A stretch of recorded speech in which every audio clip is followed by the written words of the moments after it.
আসসালামু আলাইকুম। আশা করি আপনারা অনেক ভালো আছেন। আলহামদুলিল্লাহ আমরাও ভালো আছি। আজ দুপুরে কি কি রান্না করেছিলাম, কি কি খেয়েছিলাম আপনাদের মাঝে শেয়ার করে অবশ্যই আপনাদের অনেক ভালো লাগবে ইনশাল্লাহ। গাজর, ফুলকপি, কোসা, আলু 4 রকমের সবজি দিয়ে একটা ভাজি করেছিলাম। ভাজিটা খেতে অনেক মজা হয়েছিল আলহামদুলিল্লাহ। যে কোনো সবজি ভাজি আমার কাছে অনেকই ভালো লাগে। তারপর নিয়ে নিলাম ফিলে ফিশ ফ্রাই।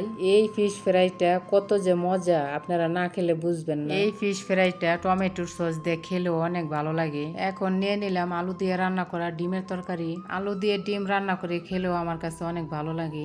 আমরা মাঝে মধ্যে আলু দিয়ে জাল জাল করে ডিমের তরকারিটা রান্না করে খেয়ে থাকি। তারপর নিয়ে নিলাম সালাদ, কাঁচামরিচ। কাঁচামরিচ না হলে তো আমি ভাত একেবারেই খেতে পারি না। বড় বড় কাঁচামরিচ কিন্তু একটু জাল ছিল না। তারপর নিয়ে নিলাম মুসুরির ডাল। আমরা সব সময় ডিম রান্না করলে ডালও রান্না করি। ডাল একসাথে খেলে ডিমের সাথে অনেক ভালো লাগে। তারপর নিয়ে নিলাম গোস্ত।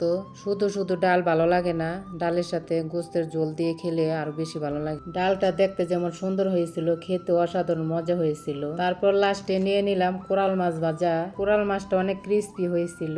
আজকের সবগুলো খাবারে অনেক অনেক মজা হয়েছিল মাশাআল্লাহ আলহামদুলিল্লাহ। আজ এ পর্যন্তই। আপনাদের যদি ভালো লাগে অবশ্যই সাপোর্ট করবেন।